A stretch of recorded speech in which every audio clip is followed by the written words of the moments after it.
यो चाहिँ नेवा समुदायकै हो र भक्तपुर मात्र होइन, नेपाल मण्डलका जति पनि नेवाहरू छ उहाँहरू सबैले चाहिँ मोहनी नखा मनाउँछ र मोहनी नखा मनाउने क्रममा चाहिँ विशेष गरिकन अब जति पनि हाम्रा काठमाडौँ उपत्यका र काठमाडौँ उपत्यकाभन्दा बाहिर जति पनि यो ठाउँ बस्तीहरू छ, दोलखादेखि हाम्रा कयौँ 12 जिल्ला अहिले भनिन्छ, यी 12 जिल्लाहरूमा चाहिँ बनाउने नेवारहरूले मनाउने चाहिँ मोहनी नखा नै हो। र अब जात्रा व्यवस्थापनको कुरा गर्ने हो भने विशेष गरिकन यसमा मल्लकालको कुरा गर्ने हो भने यो राजकीय जात्रा हो, राज्यबाट नै यी जात्राहरू सञ्चालित हुन्थ्यो।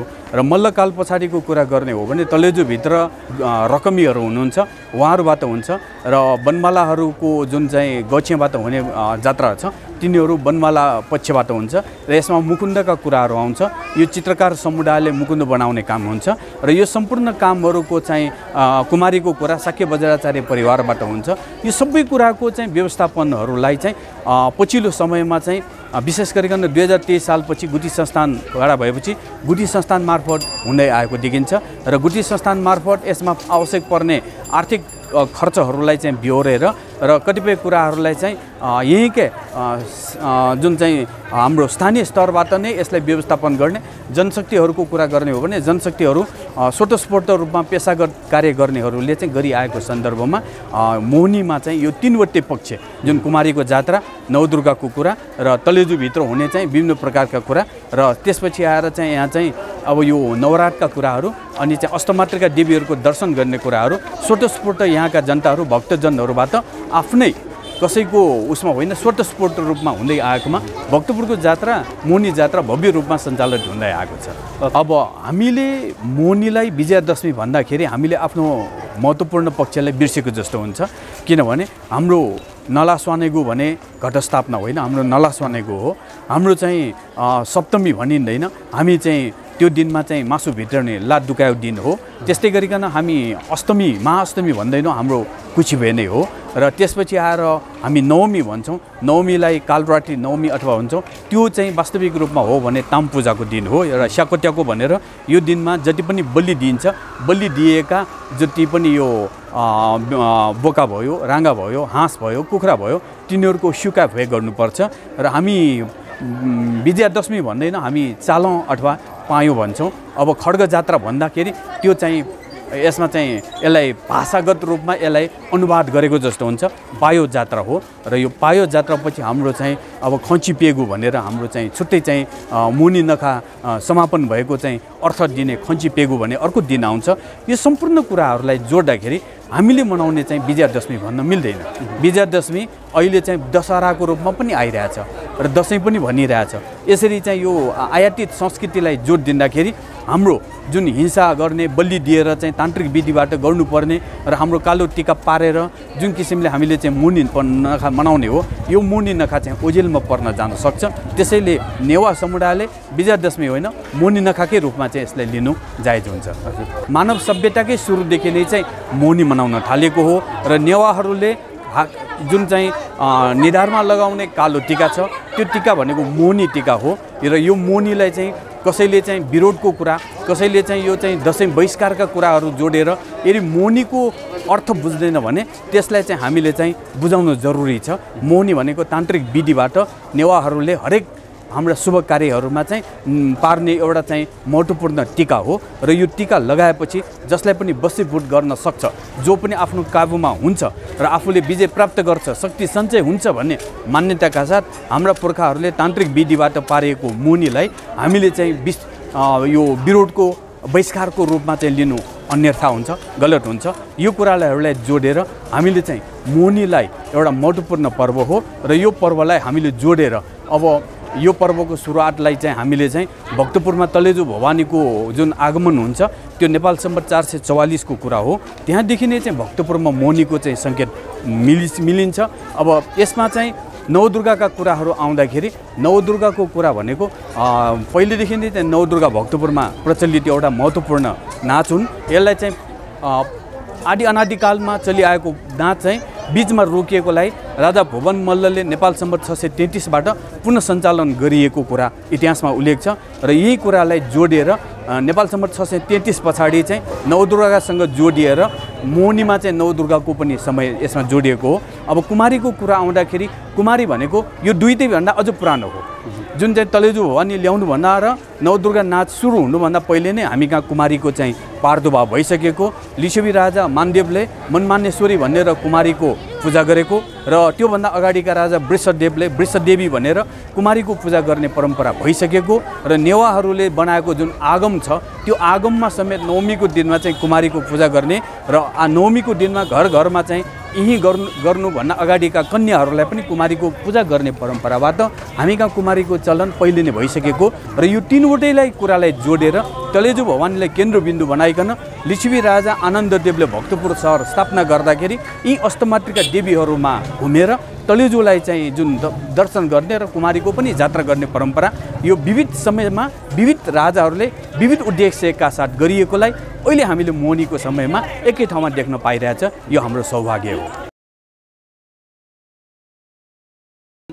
वंशर मोनी नखया भिन्तुना छितान युगको भिन्दुना अहिले ठु टेलिभिजन स्वा चम्पु फुकस्तान जिउ पाखम भिन्दुना। अब समग्र नेपाली समुदायमा सन्देश पुर्याउने हिसाबले नेपाली भाषामै कुरा गरौँ होइन? हजुर। अब यसपालि कोरोनाको कहरको बिचमा पनि सुरक्षित व्यवहारका साथ धुमधामले मोनी नखा विजयादशमी मनाएको देखिएको छ भक्तपुरको सेरोफेरोमा होइन? यो तलेजुको मात्रै औपचारिकता पुरा गर्ने भन्यो, यसपालिको खमे पनि दौरायो होइन? हजुर।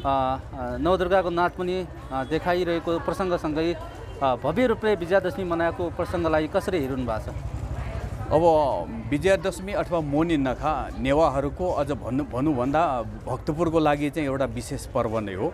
भक्तपुरको विशेष पर्व यसकारण कि वर्षको एकचोटि खोल्ने तलेजु भवानीको मन्दिर साथसाथै यहाँको नवदुर्गाको कुरा पनि यसमा आउँछ र यसमा चाहिँ कुमारीको पनि कुरा, कुमारी तलेजु र नवदुर्गाको एउटा त्रिकोणात्मक सम्बन्धसँग जोडिएर अनि यो तीनैवटा पक्ष भनेको वास्तविक रूपमा जीवित देवी कुमारी पनि दुर्गा देवी भगवानीकै महिषासुर मर्दिनी भगवतीकै स्वरूप हुन् भने नवदुर्गा पनि महिष मर्दिनी भगवतीकै स्वरूपको रूपमा लिने र तलेजु भवानी त साक्षात देवी चाहिँ भइसकेको सन्दर्भमा यो तीनवटै कुरालाई जोडेर भक्तपुरको मोनी नखामा चाहिँ व्यापक रूपमा अन्य ठाउँको भन्दा जस्तो प्रत्येक वर्ष चाहिँ नवदुर्गाको मुकुन्दहरू उत्पत्ति गर्नेदेखि लिएर यहाँ खमे दौडाउने निकुठुको जात्राहरू हुनेदेखि लिएर कुमारीको जात्रा हुने, एकान्त कुमारी र गुमुल कुमारी भनेर गणेश भैरव समेतको चाहिँ जात्रा हुने परम्परा र साथसाथै नवरात भनेर यो 8-9वटा चाहिँ अष्टमातृका देवीहरूको पीठहरूमा पनि भव्य रूपमा चाहिँ जुन किसिमले चाहिँ यो नवरात जाने परम्परा छ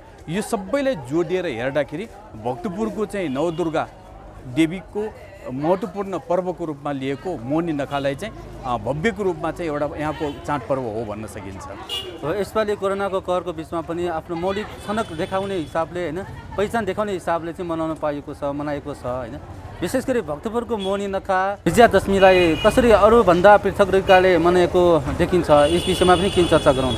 अब यो विशेष गरिकन आश्विन शुक्ल प्रतिपदाको दिनमा नला स्वानेगु भनेर भक्तपुरको चाहिँ टोलका मानिसहरूको चाहिँ ब्रह्माइनी पीठमा जुन वाता अझिमा पनि भन्छ ब्रह्माइनी पीठमा चाहिँ गएर ब्रह्माइनी पीठ दर्शन गर्ने अनि त्यसपछि आएर चाहिँ तलेजुको पनि दर्शन गर्ने र ब्रह्माइनीबाट चाहिँ जुन माटो ल्याएर पाङ्गो माटो ल्याएर घरमा चाहिँ नला स्वानेगु भन्ने जुन एउटा क्रियाकलाप हुन्छ यो प्रत्येक घरमा र प्रत्येक आगममा र तलेजुदेखि लिएर प्रत्येक घरमा चाहिँ गर्नुपर्ने एउटा विधि विधान हो र यो विधि विधानसँग जोडिएर अनि प्रत्येक दिन जस्तो यहाँका चाहिँ अष्टमातृका पीठहरूमा जुन मेला लाग्छ र मेला लाग्ने क्रममा यो सप्तमीको दिनमा हामी नेवारहरूको गुठी हुन्छ, गुठीबाट चाहिँ राङ्गाको मासु चाहिँ घरमा भित्र्याउनु पर्ने हाम्रो प्रचलन छ।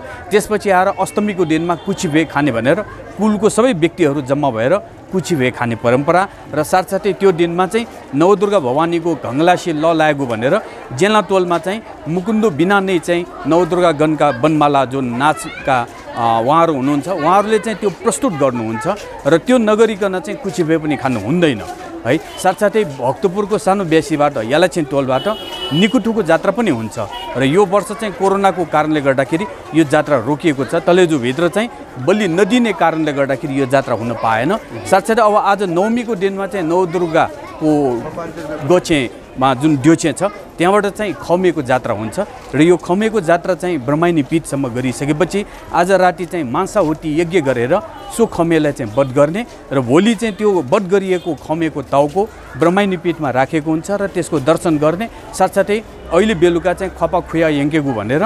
नवदुर्गाको जुन मुकुटहरू हुन्छ यो बनाएको हुन्छ, यो तपाईँको काग अष्टमीदेखि चाहिँ बनाएको जुन मुकुन्डो हो यो आजसम्ममा पूर्ण गर्नुपर्छ र यो याक्षे टोलबाट मुकुन्डोहरूलाई अहिले चाहिँ ब्रह्माइनी पीठमा लाने र ब्रह्माइनी पीठमा लगिसकेपछि भोलि चाहिँ ती मुकुन्डोहरू पनि चाहिँ तपाईँको चाहिँ पूर्ण देवताको रूपमा चाहिँ परिवर्तन भइसकेको हुन्छ र भोलि तलेजुमा चाहिँ निश्चित चन्द्रमाको गति अनुसारको चाहिँ ठन्या अथवा कोन्या भनेर पायो न्याकेको जात्रा हुन्छ। सो पायो न्याकेको जात्रामा चाहिँ नवदुर्गा भवानीको पनि उपस्थिति भएर सो दिनमा चाहिँ सोबुङ्ग भैरवमा चाहिँ सोबुङ्ग भैरवको समीप चाहिँ तलेजु भवानीले चाहिँ नवदुर्गा भवानीलाई चाहिँ जुन मन्त्रदान गर्छ त्यसपछि नवदुर्गा भवानी जीवित हुन्छ र यहाँ टोल टोलमा चाहिँ पुनः अब फेरि पहिलाको जस्तै गालाकेगुदेखि लिएर देउबैकेगुदेखि लिएर विधि विधानपूर्वक ठाउँ ठाउँमा तसी आक्तिगु तसी ललागु जस्ता क्रियाकलापहरू गरेर नवदुर्गा भवानीको पनि पार्दोभाव हुने र यसको 5 दिन पछाडि चाहिँ कोजाग्रत पूर्णिमाको दिनमा चाहिँ स्वयं राष्ट्रपति नै चाहिँ तलेजु नवदुर्गा भवानीमा चाहिँ उपस्थित भएर दर्शन गर्ने परम्परासँगै भक्तपुरको चाहिँ मोहनी नखा चाहिँ सकिएको हुन्छ। अब राष्ट्रपतिले तलेजु भगवतीको अथवा नवदुर्गा गणको दर्शन गर्ने परम्परा त 2045 सालदेखि सुरु भएको मानिन्छ होइन। योभन्दा पहिला त्यस्तो व्यवस्था थिएन अथवा त्यस्तो प्रचलन थिएन होइन। हजुर। अब भक्तपुरको मोहनी नखा विजयादशमी मनाउने यो नवदुर्गा गणको कुमारीको प्रथा होइन तलेजुको प्रथा कहिलेबाट सुरु भएको मान्न सकिन्छ? अब यसमा चाहिँ एउटा कुरा के हुन्छ भने यो मोहनी नखा कुमारीको जात्रा अनि नवदुर्गाको जात्रा यो तीनटा बेग्लै एउटा चाहिँ प्रक्रियाहरू हुन्। यसमा चाहिँ मोहनी हाम्रो चाहिँ प्रकृति धर्मसँग जोडिएको, यसमा चाहिँ विशेष गरिकन यो प्राकृतिक रूपमा मान्छेहरू बाँच्नको लागि आफूले गरिआएको व्यवसायमा सफल भएको, जस्तो एक मानु रोपेर मुरी फलाउने जुन समय हो त्यो समयमा पनि कृषि कार्यहरू सफल भएको, साथसाथै आफ्नो पेसागत कार्यहरू सफल भएको सन्दर्भमा विश्वकर्मा देवतालाई पूजा गर्ने, आफ्नो व्यवसायहरू राम्रो भएको सन्दर्भमा भीमसेनलाई पूजा गर्ने, अनि विशेष गरिकन अब यसमा वैदिक रूपले यो महिषासुरलाई वध गरेको भनेर चाहिँ दुर्गा भगवतीको कुरा जोड्नु, अनि चाहिँ यसमा चाहिँ अब रावणमाथि विजय प्राप्त गरे भनेर रामको कथाहरू यसमा पछि जोडिएका कथाहरू वैदिककालीन कुराहरू हुन्। तर त्योभन्दा अगाडि चाहिँ यो प्राकृतिक धर्म प्रकृतिसँग जोडिएको भएको कारणले गर्दाखेरि मानव सभ्यताकै सुरुदेखि नै चाहिँ मोहनी मनाउन थालेको हो र नेवारहरूले जुन चाहिँ निधारमा लगाउने कालो टीका छ त्यो टीका भनेको मोहनी टीका हो र यो मोहनीलाई चाहिँ कसैले चाहिँ विरोधको कुरा, कसैले चाहिँ यो चाहिँ दशैं बहिष्कारका कुराहरू जोडेर यदि मोहनीको अर्थ बुझ्दैन भने त्यसलाई चाहिँ हामीले चाहिँ बुझाउनु जरुरी छ। मोहनी भनेको तान्त्रिक विधिबाट नेवारहरूले हरेक हाम्रा शुभ कार्यहरूमा चाहिँ पार्ने एउटा चाहिँ महत्त्वपूर्ण टीका हो र यो टीका लगाएपछि जसलाई पनि वशीभूत गर्न सक्छ, जो पनि आफ्नो काबुमा हुन्छ र आफूले विजय प्राप्त गर्छ, शक्ति सञ्चय हुन्छ भन्ने मान्यताका साथ हाम्रा पुर्खाहरूले तान्त्रिक विधिबाट पारिएको मोहनीलाई हामीले चाहिँ यो विरोधको बहिष्कारको रूपमा चाहिँ लिनु अन्यथा हुन्छ, गलत हुन्छ। यो कुराहरूलाई जोडेर हामीले चाहिँ मोहनीलाई एउटा महत्त्वपूर्ण पर्व हो र यो पर्वलाई हामीले जोडेर अब यो पर्वको सुरुवातलाई चाहिँ हामीले चाहिँ भक्तपुरमा तलेजु भवानीको जुन आगमन हुन्छ त्यो नेपाल सम्वत 444 को कुरा हो, त्यहाँदेखि नै चाहिँ भक्तपुरमा मोहनीको चाहिँ सङ्केत मिलिन्छ। अब यसमा चाहिँ नवदुर्गाका कुराहरू आउँदाखेरि नवदुर्गाको कुरा भनेको पहिलेदेखि नै चाहिँ नवदुर्गा भक्तपुरमा प्रचलित एउटा महत्त्वपूर्ण नाच हुन्। यसलाई चाहिँ आदि अनादिकालमा चलिआएको नाच चाहिँ बीचमा रोकिएकोलाई राजा भुवन मल्लले नेपाल सम्वत 633बाट पुनः सञ्चालन गरिएको कुरा इतिहासमा उल्लेख छ र यही कुरालाई जोडेर नेपाल सम्वत 633 पछाडि चाहिँ नवदुर्गासँग जोडिएर मोहनीमा चाहिँ नवदुर्गाको पनि समय यसमा जोडिएको हो। अब कुमारीको कुरा आउँदाखेरि कुमारी भनेको यो दुईटै भन्दा अझ पुरानो हो, जुन चाहिँ तलेजु भवानी ल्याउनुभन्दा र नवदुर्गा नाच सुरु हुनुभन्दा पहिले नै हामी कहाँ कुमारीको चाहिँ पार्दोभाव भइसकेको। लिच्छवी राजा मानदेवले मनमान्यश्वरी भनेर कुमारीको पूजा गरेको र त्योभन्दा अगाडिका राजा वृषदेवले वृषदेवी भनेर कुमारीको पूजा गर्ने परम्परा भइसकेको र नेवारहरूले बनाएको जुन आगम छ त्यो आगममा समेत नवमीको दिनमा चाहिँ कुमारीको पूजा गर्ने र नवमीको दिनमा घर घरमा चाहिँ यही गर्नुभन्दा अगाडिका कन्याहरूलाई पनि कुमारीको पूजा गर्ने परम्पराबाट हामी कहाँ कुमारीको चलन पहिले नै भइसकेको र यो तीनवटैलाई कुरालाई जोडेर तलेजु भवानीलाई केन्द्रबिन्दु बनाइकन लिच्छवी राजा आनन्ददेवले भक्तपुर सहर स्थापना गर्दाखेरि यी अष्टमातृका देवीहरूमा घुमेर तलेजुलाई चाहिँ जुन दर्शन गर्ने र कुमारीको पनि यात्रा गर्ने परम्परा यो विविध समयमा विविध राजाहरूले विविध उद्देश्यका साथ गरिएकोलाई अहिले हामीले मोहनीको समयमा एकै ठाउँमा देख्न पाइरहेछ। यो हाम्रो सौभाग्य हो। अब कुमारी सबभन्दा पुरानो प्रथा भनेर भन्नुभयो नि होइन, भक्तपुरमा मात्रै 18वटा कुमारी छ भन्ने सुनिन्छ, यो बेला चाहिँ 12वटा मात्रै छन् भनेर पनि सुनिन्छ होइन। कुमारी प्रथा जुन ऐतिहासिक रूपमा आएको छ, यो कुमारी प्रथालाई हेर्ने हो भनेदेखि त कुमारी त शाक्य मुनि गौतम बुद्धका चेला भनौँ होइन, बुद्ध धर्मका धर्मावलम्बीहरू शाक्य बज्राचार्यकाहरू रहन्छन् भन्छ नि। यो चाहिँ पछिल्लो कुरा भयो। योभन्दा अगाडि हाम्रो घर घरमा कुमारी हुन्छ। भक्तपुरमा 18 मात्र कुमारी होइन, भक्तपुरको घर घरमा कुमारी हुन्छ। भक्तपुरमा आफ्नो जात अनुसारको सबै कुमारी हुन्छ। भक्तपुरमा अहिले पनि चाहिँ हाम्रो चाहिँ हाडा कुमारी, माकौ कुमारी, त्यसपछि आएर राजभण्डारी कुमारी जस्ता थुप्रै कुमारी हुन्छ। र शाक्य परम्परा, शाक्य कुलको कुमारी राख्ने परम्परा नेपाल सम्वत 611 मा मात्र आएको। नेपाल सम्वत 611 मा भक्तपुरका राजा राय मल्ललाई उसका भाइ रत्न मल्लले भक्तपुरमा आफ्नो अधिकार छ भन्ने कुरा देखाउनको लागि असनको तडिचे बाहाबाट शाक्य बज्राचार्य कुलका कुमारी ल्याएर भक्तपुरको चाहिँ चतुर्वर्म महाविहारमा राखेर कुमारी भक्तपुरको दरबारमा जोड्ने परम्परा 611 को कुरा हो। त्योभन्दा अगाडि मैले अघि भनेका कुराहरू जुन आजभन्दा 1700 वर्ष अगाडि भक्तपुरमा कुमारीको प्रथा भइसकेको र अहिले पनि नेवा समाजमा चाहिँ घर घरमा चाहिँ यी गर्नुभन्दा पूर्वका कन्यालाई चाहिँ कुमारी मान्ने परम्परा यो हाम्रो चाहिँ नेवा सभ्यताको चाहिँ सुरुवातको दिनदेखि नै भएको सन्दर्भमा यो शाक्य बज्राचार्यको कुरालाई हामीले 500 वर्षसम्म भन्दा पछाडिको कुराको रूपमा लिनु जायज हुन्छ। र त्योभन्दा अगाडिको जुन चाहिँ माकौ कुमारी, हाडा कुमारी, राजभण्डारी कुमारी, पक्वाङ कुमारी अहिले पनि चाहिँ भक्तपुरमा चाहिँ यो आज नवमीको दिनमा पूजा गर्दाखेरि तिनीहरूलाई पनि विशेष स्थान दिएर यिनीहरूलाई पनि राख्ने चलन छ। तर राजकीय कुमारी चाहिँ शाक्य बज्राचार्य कुमारीको हुने गर्ने चलन चाहिँ नेपाल सम्वत 611 को मात्र। एकान्त कुमारीको पनि चिनिन्छ होइन? हजुर, मूल कुमारी भनेको एकान्त कुमारी हो र त्यसलाई नै चाहिँ मूल कुमारी भन्छ। र अर्को गुमुल कुमारी भनेर 9वटा कुमारीहरू हुन्छ, तिनीहरू चाहिँ शाक्य बज्राचार्य नै हुन्छ। केही गरिकन एकान्त कुमारीलाई चाहिँ बिचमा केही अप्ठ्यारो भयो भने अथवा रजस्वला हुनसक्छ अथवा चाहिँ उसको दाँत झर्न सक्छ, उसलाई कुनै घाउ चोटपटक लाग्यो भने कुमारीबाट ऊ वञ्चित हुनुपर्ने हुन्छ।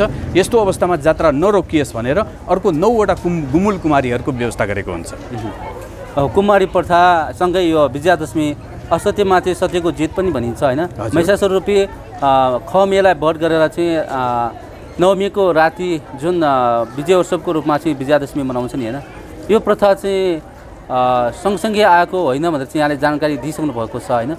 विकसित रूपमा अथवा क्रमिक रूपमा विकास गएको देखिन्छ। विशेष गरी यो के कस्तो उत्सवका साथ यो भक्तपुरको 9वटा पीठ छ होइन, नवदुर्गा गण छ, त्यससँगै यहाँले भन्नुभयो तलेजु छ, कुमारी छ होइन, त्यो तिनटै अथवा धेरै पक्षहरूको बिचमा कसरी समन्वय भएर चाहिँ जात्रा व्यवस्थापन हुँदो रहेछ? अब जात्रा व्यवस्थापनको कुरा गर्ने हो भने विशेष गरिकन यसमा मल्लकालको कुरा गर्ने हो भने यो राजकीय जात्रा हो, राज्यबाट नै यी जात्राहरू सञ्चालित हुन्थ्यो। र मल्लकाल पछाडिको कुरा गर्ने हो भने तलेजुभित्र रकमीहरू हुनुहुन्छ, उहाँहरूबाट हुन्छ। र बनमालाहरूको जुन चाहिँ गछियाबाट हुने जात्रा छ तिनीहरू बनमाला पक्षबाट हुन्छ। र यसमा मुकुन्दका कुराहरू आउँछ।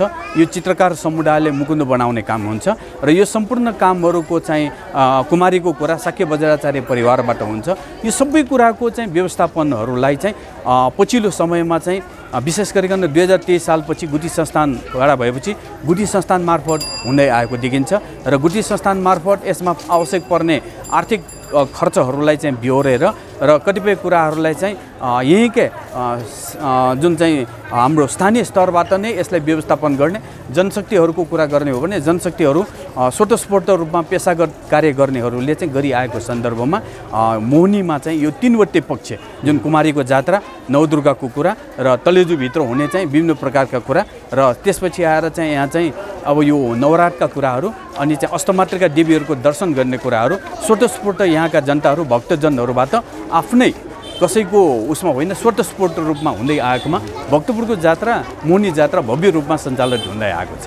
भक्तपुर नगरका विशेष गरेर निवार समुदायले मोहनी नखा मनाउँछ होइन, यो मोहनी नखा भक्तपुरवासीले मात्रै मनाउने हो कि काठमाडौँ उपत्यका र निवार समुदाय सबैले मनाउने हो? मोहनी सबै नेवारले मनाउने हो, हामीले दसैँ मनाउने होइन, हामीले मोहनी मनाउने हो। मोहनीको अर्थ कालो टीका, जुन चाहिँ कालो टीका भनेको एउटा महत्त्वपूर्ण तान्त्रिक विधिबाट पार्ने टीका हो र त्यो टीकाको लागि बनाउनुको लागि चाहिँ हिंसा बलिको आवश्यक हुन्छ। त्यहाँ चाहिँ तान्त्रिक विधिबाट चाहिँ जुन किसिमले यो मन्त्र पढेर अथवा चाहिँ विधिपूर्वक चाहिँ यो टीका पारिन्छ।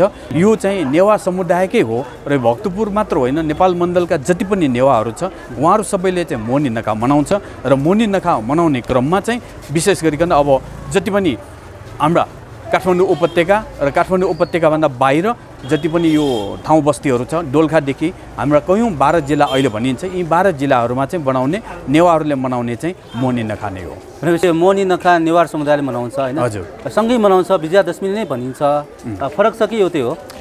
अब हामीले मोनीलाई विजयादशमी भन्दाखेरि हामीले आफ्नो महत्त्वपूर्ण पक्षलाई बिर्सेको जस्तो हुन्छ। किनभने हाम्रो नलास्वानेगु भने घटस्थापना होइन, हाम्रो नलास्वानेगु हो। हाम्रो चाहिँ सप्तमी भनिँदैन, हामी चाहिँ त्यो दिनमा चाहिँ मासु भित्राउने लात दुखाएको दिन हो। त्यस्तै गरिकन हामी अष्टमी महाअष्टमी भन्दैनौँ, हाम्रो कुचिभे नै हो। र त्यसपछि आएर हामी नवमी भन्छौँ, नवमीलाई कालरात्रि नवमी अथवा भन्छौँ, त्यो चाहिँ वास्तविक रूपमा हो भने ताम पूजाको दिन हो र स्याकोट्याको भनेर यो दिनमा जति पनि बलि दिइन्छ, बलि दिएका जति पनि यो बोका भयो, राँगा भयो, हाँस भयो, कुखुरा भयो, तिनीहरूको सुका भए गर्नुपर्छ।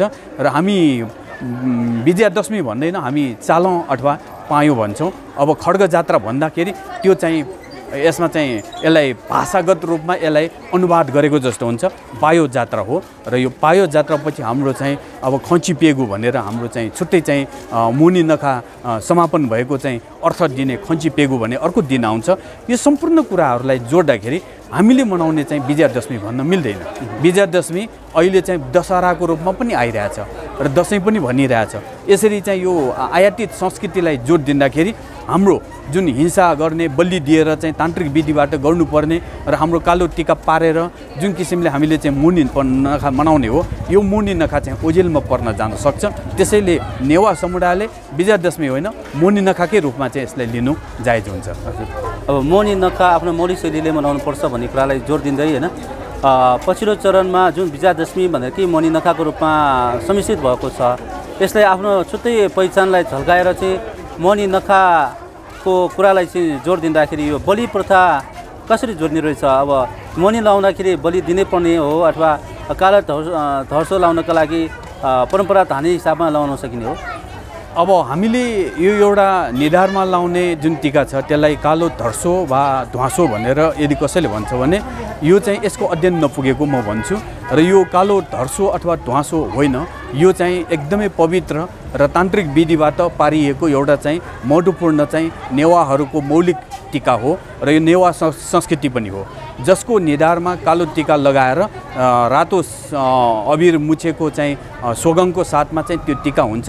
त्यो नेवार हो भन्ने कुरा स्पष्ट हुन्छ र त्यो टीका लगाएको व्यक्तिको चाहिँ घरमा चाहिँ बलिसहितको सुका भोग गरेर भोज गरेको हुन्छ र त्यो चाहिँ आफ्नो कुल मर्यादा अनुसार ज्येष्ठ व्यक्तिदेखि कनिष्ठ व्यक्तिसम्म सबैलाई यो टीका लगाइदिने र टीका लाउँदाखेरि प्रसाद ग्रहण गर्नुपर्ने र टीका लाउँदाखेरि पनि टीका बनाउँदाखेरि पनि विधिपूर्वक यो टीका बनाउनु पर्ने र यो टीका त्यत्तिकै जुन अघि भने जस्तो एउटा तल कुनै बत्ती बालेर त्यसको माथि चाहिँ एउटा सल्ली राख्दैमा ध्वाँसो बन्छ भनेर त्यसरी पार्ने ध्वाँसो पनि होइन र यसमा आउने आकृतिहरूले पनि हाम्रो चाहिँ सबै कुराहरूलाई चाहिँ त्यसले बताउँछ र यो आकृतिहरूले चाहिँ कतै कतै चाहिँ मोनी राख्ने बेलामा सलीमा मोनी पनि नबस्न सक्छ। यस्तो अवस्थामा त्यो चाहिँ घरको लागि, परिवारको लागि अत्यन्तै नराम्रो त्यो वर्ष हुनसक्छ र त्यसमा बन्ने आकृतिहरूले त्यो कतिको चाहिँ त्यो घरको लागि, परिवारको लागि चाहिँ राम्रो हुन्छ भन्ने कुराको सङ्केत पनि मोनीको टीकाले गर्ने भएको कारणले र टीका लगाइसकेपछि बाँकी भएको मोनीलाई पनि जथाभावी फाल्नु हुँदैन। यसलाई चाहिँ विशेष गरिकन गाजल बनाएर गाजल बनाउने र त्यो गाजल केटी मान्छेले अथवा केटा मान्छेले भर्खर जन्मेका बच्चाहरूलाई गाजल लगाइदिनुको लागि पनि प्रयोग गर्ने एउटा शुद्ध पवित्र चिजको रूपमा चाहिँ मोनी टीकालाई लिएको सन्दर्भमा मोनीलाई हामीले चाहिँ विशेष महत्त्वका साथ दिनुपर्ने देखिन्छ। तन्त्र मन्त्रको जात्राको रूपमा पनि यहाँले विश्लेषण गर्न सक्नुभएको छ होइन? भक्तपुरमा विशेष गरेर त्यस्तो जनआस्था, जनविश्वास के छ यससँग जोडिएका कुरा? अब जनआस्था र जनविश्वासको कुरा गर्ने हो भने जसको घरमा मोनी नखा चलेको हुँदैन उसको निधार खाली हुन्छ र मोनी नखा नभएको मानिसको जुन निधार खाली हुन्छ त्यो चाहिँ एक हिसाबले भन्ने हो भने एउटा दुःखको समय, एउटा चाहिँ अभावको समय एउटा चाहिँ मानिसलाई चाहिँ के चिजले नपुग भएको जस्तो लाग्छ। अहिले हरेक व्यक्तिको अनुहारमा विशेष गरिकन काठमाडौँ उपत्यकाका नेवारहरूको कुरा गर्ने हो भने कालो टिका लगाएको र त्यसमाथि मोनी टिका लगाएर रातो जुन चाहिँ सिनो सोगन लगाएर अनि टुलवाला लगाई टाउकोमा चाहिँ जुन चाहिँ नलासो राखेर मान्छे जुन हामी अहिले देख्छौँ उहाँहरूको निधारबाट नै एउटा कुरा के स्पष्ट हुन्छ भने हामी नेपालीहरू कहिले पनि चाहिँ दुखी हुँदैन। हामी चाहे जतिसुकै अभाव होस्, चाहे जतिसुकै दुःख कष्ट होस्, हामीलाई यस्ता चाड पर्वहरूले सदैव जोड्ने प्रयास गर्छ र सदैव हामीले सुखी बनाउने प्रयास गर्छ र प्रत्येक वर्ष हामीलाई चाहिँ यही मोहनी नखाले सन्देश दिएको हुन्छ। अब एकछिन नवदुर्गाको उत्पत्तिको कुरा गरौँ होइन। अब मध्यरातमा नवदुर्गा मेखासुर रूपी खमेलाई वध गर्नलाई उत्पत्ति हुने प्रचलन रहेको छ भनेर भनिन्छ होइन। ब्रह्मणी कुण्डबाट नवदुर्गा उत्पत्ति भएको पनि भन्ने चलन छ, के हो खास? नवदुर्गाको उत्पत्तिको सन्दर्भमा नवदुर्गा देवी भनेको एउटा भक्तपुर सहरलाई चारैतिर घेरेर बसेको हाम्रा सुरक्षात्मक देवीहरू हुन्। पूर्वमा ब्रह्मायणी, माहेश्वरी, कुमारी, भद्रकाली, त्यसपछि आएर माहेश्वरी, त्यसपछि आएर चाहिँ हाम्रो भद्रकाली, इन्द्रायणी, महाकाली, महालक्ष्मी र बीचमा बसेको त्रिपुरा सुन्दरीले सदैव भक्तपुर सहरलाई सुरक्षा गरिराखेको सन्दर्भमा नवदुर्गा देवीहरू स्थापित चाहिँ जुन चाहिँ एउटा प्रतीकात्मक मूर्तिहरू छ, ती प्रतीकात्मक मूर्तिहरू कुनै समय चाहिँ भक्तपुरको पूर्वी भाग नाला र भक्तपुर सहरको बीचबाट चाहिँ उत्पत्ति भएर र भक्तपुर सहरकै नगरभित्रै चाहिँ स्थापित देवी हुन् र पछि चाहिँ यो चाहिँ देवी गुह्य रूपमा स्थापित देवीलाई अब घरमा रहेका चाहिँ आइमाईले हेरेपछि चाहिँ देवी प्रकोप भएर चाहिँ देवी चाहिँ आफ्नो स्थान छोडेर चाहिँ बाहिर जाँदाखेरि जुन देवीलाई चाहिँ पछि चाहिँ तान्त्रिक विधिबाट भोग बलि दिएर त्यसलाई चाहिँ फेरि नगरमा चाहिँ स्थापित गरेको अहिलेको गछेटोल हो र गछेमा रहेको नवदुर्गा देवीको मन्दिरमा रहेको जुन नवदुर्गा देवीका प्रतीकात्मक मूर्तिदेखि लिएर त्यहाँ रहेका चाहिँ मुकुन्दो अत्यन्तै राम्रो जुन चाहिँ देवीहरूको चाहिँ स्वरूप, देवीहरूको चाहिँ स्वभाव अनुसारको जुन रङ्गीन विभिन्न प्रकारका रङ र विभिन्न प्रकारका चाहिँ वेशभूषा सहितका चाहिँ आकृति भएका मुकुन्दहरू छन्। ती मुकुन्दहरूबाट पनि यो देवी चाहिँ एउटा जीवित देवी हो। जसरी कुमारी जीवित देवी हो, नवदुर्गा पनि जीवित देवी हो भनेर चाहिँ भान पार्नको लागि पनि भक्तपुरवासीहरूलाई चाहिँ यो मोहनी नखाले चाहिँ सधैँ चाहिँ पर्खिराखेको हुन्छ र विजयादशमीको दिनमा जुन भलभल अष्टमीको दिनमा नवदुर्गा भवानीको जलले बिजाकेको भनेर चाहिँ नवदुर्गा भवानी चाहिँ जलमा प्रवेश गरेको थियो। त्यसपछिको यो करिब 1.5 महिनासम्म नवदुर्गा भवानीको अभावलाई यो विजयादशमीको दिनबाट चाहिँ फेरि नवदुर्गा भवानी हाम्रो समूह उपस्थिति हुँदाखेरि चाहिँ सम्पूर्ण भक्तपुरवासीहरूको अनुहारमा चाहिँ मुहार झल्किन्छ। यो नै हाम्रो भक्तपुरको नवदुर्गा देवीको प्रमुख विशेषता हो। अब नवदुर्गा देवीको उत्पत्ति नै विजयादशमी हो अथवा मोहनी नखा हो, यो विषयमा पनि केही प्रकाश पार्नु? अब अघि पनि हामीले भनिसके कुमारी, तलेजु र नवदुर्गा भवानी यो तीनवटैको सम्मिश्रण, तीनवटै देवीहरूको प्रमुख जात्रा भनेकै भक्तपुरको मोहनी हो र यसमा जसरी तलेजु भवानी वर्षको एकचोटि बाहिर प्रवेश गर्छ, जसरी कुमारीको वर्षको एकचोटि मोहनीकै बेलामा जात्रा हुन्छ, त्यसै गरिकन भक्तपुरमा नवदुर्गा भवानीको उत्पत्ति पनि मोहनीबाटै हुने भएको कारणले गर्दाखेरि मोहनीलाई चाहिँ हामीले त्रिकोणात्मक रूपमा लिनु चाहेको हुन्छ। होम सर, यति बेला चाहिँ अब यो नवदुर्गा गहन होइन, त्योसँगै जुन मोहनी नखा मनाउने चलन छ, यो अष्टमातिका कुरा अघि चर्चा भयो होइन। विशेष गरी यो प्राचीन नगर भक्तपुरको सुरक्षाका लागि स्थापना गरिएको नगर परिकल्पनासँग जोडिएको शान्ति सुरक्षाको प्रतीकको रूपमा पनि लिन्छ भन्छ नि। पूर्वकालमा चाहिँ यहाँ धेरै युद्धहरू हुन्थ्यो, लुटपाट हुन्थ्यो, त्यसको सुरक्षाका लागि यो कवचहरू बनाएको भनेर पनि चर्चा गर्ने गरिन्छ। के छ यहाँको विश्लेषण? अब यो कस्तो हुन्छ भने अब जति बेला काठमाडौँ, भक्तपुर, पाटन जस्ता राज्यहरू स्थापना भए, ती राज्यहरू साना साना राज्यहरू थिए। ती राज्यमा छुट्टा छुट्टै राजाहरू हुन्थे र तिनीहरूको बिचमा चाहिँ अब आफ्नो सिमानाको कतिसम्म भन्ने कुराको चाहिँ जायजा लिनको लागि यस्तो चाहिँ अष्टमातृका देवीहरू स्थापना गरेर वर्षमा एकचोटि ती अष्टमातृका देवीहरूलाई परिक्रमा गरेर आफ्नो राज्यको चाहिँ सिमाना जनतालाई चाहिँ यहाँसम्म हो भनेर सुसूचित गराउने एउटा चाहिँ अभिप्रायले पनि यो चाडपर्वको चाहिँ राजकीय ढङ्गले चाहिँ यसलाई लिएको सन्दर्भमा अब तत्कालीन समयमा राज्यमा कति सेनाहरू हुन्थे, राज्यमा कति हतियारहरू हुन्थे भन्ने कुराको चाहिँ एउटा महत्त्वपूर्ण सन्देश पनि दिने। यसै सन्दर्भमा यो विजयादशमी अथवा सालौँको दिनमा घर घरबाट पायौँ भनेर खड्गहरू लिएर यो नगर परिक्रमा गर्ने अनि मानिसहरूले चाहिँ त्यही खड्गलाई चाहिँ एउटा आफ्नो राज्यको चाहिँ शक्तिको रूपमा प्रदर्शन गर्ने क्रममा यो काठमाडौँ भक्तपुर पाटनमा अहिलेसम्म पनि यो पायो जात्राहरू रहेको सन्दर्भमा तत्कालीन राज्यहरूले यसलाई चाहिँ सामरिक ढङ्गले आफ्नो सामरिक हिसाबले चाहिँ यसलाई चाहिँ प्रस्तुत गर्ने चाडपर्वको रूपमा पनि मोनी नखालाई लिएको देखिन्छ। योसँग तत्कालीन राज्य सत्ताको राजाको अथवा त्यति बेलाको शान्ति सुरक्षाको सवाललाई चाहिँ केही प्रस्तुत गरिएको देखिन्छ यो जुन हात हतियारहरू प्रदर्शन गर्ने सन्दर्भमा। यो चाहिँ त्यही हो, अहिलेको जस्तो हात हतियारहरू राज्यसँग चाहिँ त्यति हात हतियार हुँदैनथे र तत्कालीन समयमा तलेजु भवानीको पायोलाई चाहिँ मूल पायो मानेर त्यो खड्गलाई मूल खड्ग मानेर तत्कालीन समयमा यहाँको बाहा बही आगम र व्यक्ति व्यक्तिको घर घरमा रहेका खड्गहरूलाई पायोहरूलाई पनि बोकेर मान्छेले चाहिँ यो दिनमा चाहिँ यो पायो जात्रामा चाहिँ सम्मिलित भइदिने र यस्तो पायो जात्रामा भक्तपुरको पायो जात्रामा करिब 1500 भन्दा बढी खड्गहरू प्रदर्शन गरेको पनि इतिहासमा उल्लेख भएको सन्दर्भमा हामीले चाहिँ यसलाई चाहिँ सामरिक हिसाबले आफ्नो राज्यको सामरिक अथवा चाहिँ सैनिक जुन एउटा चाहिँ आफ्नो हिसाब छ त्यसलाई प्रस्तुत गर्ने एउटा माध्यमको रूपमा पनि लिएको देखिन्छ।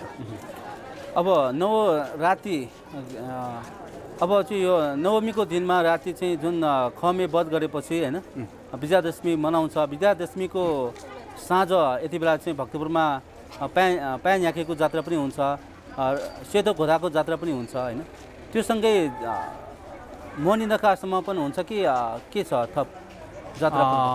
अब यसमा चाहिँ नवमीको दिनमा जुन नवदुर्गा भवानीको समीपमा ब्रह्मायणी पीठमा चाहिँ खमेको वध हुन्छ मासाहुति यज्ञ गरेर, त्यसपछि नवदुर्गा भवानीको विजय प्राप्त गरेको सन्दर्भमा नवदुर्गा भवानी दशमीको दिनमा उत्पत्ति हुन्छ र तलेजु भवानीको सँगै चाहिँ यो जुन चाहिँ पायो जात्रामा चाहिँ सम्मिलित भएर सोभुङ्ग भैरव दर्शन गरेपछि नवदुर्गा भवानी नवदुर्गाको आफ्नो द्योछेमा प्रवेश गर्छ भने तलेजु भवानी फेरि तलेजुभित्र प्रवेश गर्छ।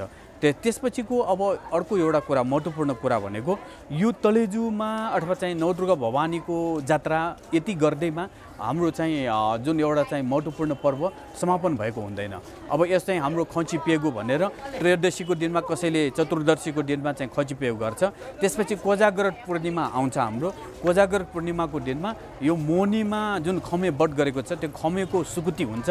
त्यो सुकुटीलाई चाहिँ धूपको रूपमा बालेर लक्ष्मीलाई प्रदर्शन गरेपछि लक्ष्मीलाई चाहिँ त्यो जुन सुँगाएपछि त्यसपछि प्रत्येक दिनबाट कोजाग्रत पूर्णिमाको दिनदेखि 16 दिनसम्म प्रत्येक दिन एक एक लक्ष्मीलाई पूजा गरेर यो पर्वको सम्बन्ध फेरि सुन्ती अथवा तिहारसम्म पनि जोडिएको सन्दर्भमा हामीले मोनी र सुन्तीको बिचमा चाहिँ एउटा लामो एउटा सम्बन्ध भएको पर्वको रूपमा दुवै चाडलाई एउटै चाडको रूपमा लिन सकिन्छ।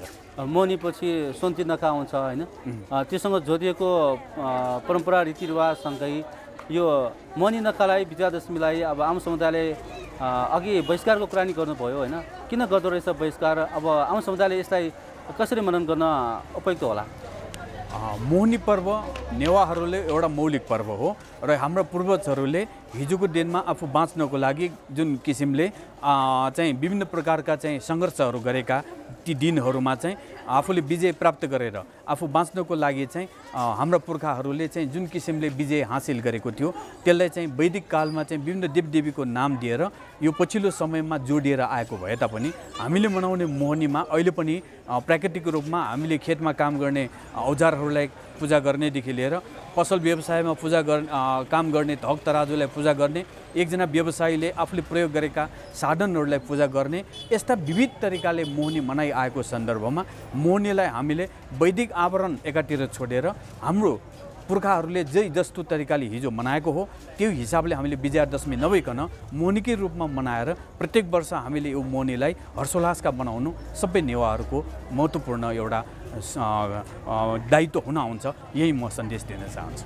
हस्, यो जानकारी सन्देशको लागि फेरि पनि धन्यवाद। मोहनी नखाको पिन्तुना मलाई मेरो विचार राख्ने मौका दिनुभयो, तपाईँलाई पनि धेरै धेरै धन्यवाद र साथै म पनि मोहनी नखाको तपाईँलाई र सम्पूर्ण टेलिभिजन हेरिराख्नु भएकालाई मेरो तर्फबाट पनि मोहनी नखाको पिन्तुना।